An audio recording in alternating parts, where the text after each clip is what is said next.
நாகையில் டச்சுக்காரர்களின் கட்டடக்கலை மற்றும் பாரம்பரியத்தை 250 ஆண்டுகளாக தாங்கி நிற்கும் தூய பேதுரு தேவாலயம் பழமை மாறாமல் புதுப்பிக்கப்பட்டு வருகிறது. அது குறித்த ஒரு செய்தி தொகுப்பை இப்போது பார்க்கலாம். நாகை பழைய பேருந்து நிலையம் அருகே உள்ள தூய பேதுரு தேவாலயம் கடந்த 1774ஆம் ஆண்டு இந்தியாவை ஆண்ட டச்சுக்காரர்களால் கட்டப்பட்டது. வரலாற்று சின்னமாக உயர்ந்து நிற்கும் இந்த பேராலயம் பனைமர உத்திரங்கள், ஒட்டினாலான கூரைகள் என டச்சு பாரம்பரிய கட்டடக்கலைக்கு எடுத்துக்காட்டாக உள்ளது. சுண்ணாம்பு கற்களால் பிரம்மாண்ட தூண்கள் அமைக்கப்பட்டு கட்டப்பட்ட இந்த ஆலயம் மழைநீர் உட்புகுந்தும் இயற்கை பேரிடர்களாலும் நாளுக்கு நாள் சேதமடைந்தது. தன்னார்வலர்கள் அதனை சீரமைக்க முன்வந்ததை அடுத்து கடந்த ஓராண்டாக புனரமைப்பு பணிகள் நடைபெற்று வருகின்றன. கலைநுட்பம் மிகுந்த தேக்கு மரங்களால் ஆன தேவாலயத்தின் உட்புறம் பழமை மாறாமல் சீரமைக்கப்பட்டு வருகிறது. சமூக நல்லிணக்கத்திற்கு பெயர் பெற்ற நாகை மாவட்டத்தைச் சேர்ந்த அனைத்து தரப்பு மக்களின் பங்களிப்போடும் சுமார் 80 லட்சம் ரூபாய் செலவில் புனரமைப்பு பணிகள் நடந்து வருகின்றன. இந்த ஆலயத்தில் சிறப்பு என்னன்னா, இந்த பிரசங்க மேடை ஒரு கப்பு வடிவத்திலே அமைந்திருக்கிறது.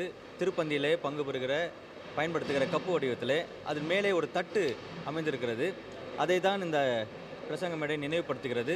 இது முழுவதுமாக டச் ஆர்கிடெக்டில் உருவாக்கப்பட்டிருக்கிற இந்த பிரசங்க மேடை. இதிலிருந்து பேசுகிற பொழுது மைக் இல்லாமல் நம்ம இதை பேச முடியும். இந்த ஆலயத்தில் அமர்ந்திருக்கிற எல்லாருக்கும் ரொம்ப ஆடியோபிளாக இதிலிருந்து பேசுகிறப்ப இருந்திருக்கு. தேக்கு மர இருக்கைகள், ஆளுயர மேடை, பெரிய அளவிலான ஞானஸ்தான தொட்டி ஆகியவை டச்சு காலத்தை நமக்கு நினைவூட்டுகின்றன. இந்த ஆலயத்தில் டச்சு எழுத்துகள் பொறிக்கப்பட்ட கல்வெட்டுகள் இன்றளவும் பாதுகாக்கப்பட்டு வருகின்றன. முலாம் பூசப்பட்ட இசைக்குழல், மரத்தால் செய்யப்பட்ட பிரம்மாண்ட ஹெண்ட் ஆர்கன் ஆகியவையும் 250 ஆண்டுகளை கடந்து செயல்பாட்டு நிலையில் உள்ளன. 250 வருஷம் ஆனதுனால இது சிதிலமடைய ஆரம்பிச்சது. நாங்கள் மிகப்பெரிய அரசு உதவியுடன் மற்றும் எங்களுடைய மக்களுடைய உதவியுடன் சேர்ந்து கிட்டத்தட்ட 80 லட்சம் பணம் யூஸ் பண்ணி நாங்கள் இந்த இதை இப்போ ரினியூ பண்ணிக்கிட்டு இருக்கோம்.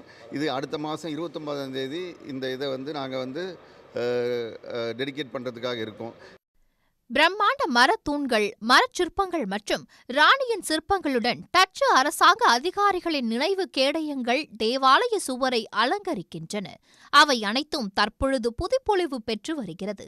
பழமைகள் பாதுகாக்கப்பட வேண்டும் என்று பெயரளவில் சொல்லாமல் நாகையில் 250 ஆண்டு பழமையான டச்சுக்காரர்களின் வரலாற்று சிறப்புமிக்க பேராலயத்தை மீட்டெடுத்து செயல் வரவேற்பை பெற்றுள்ளது. சன் செய்திகளுக்காக நாகை செய்தியாளர் சகாதேவன். உடனுக்குடன் செய்திகளை தெரிந்து கொள்ள சன் நியூஸ் பெல் ஐகானை கிளிக் பண்ணுங்க.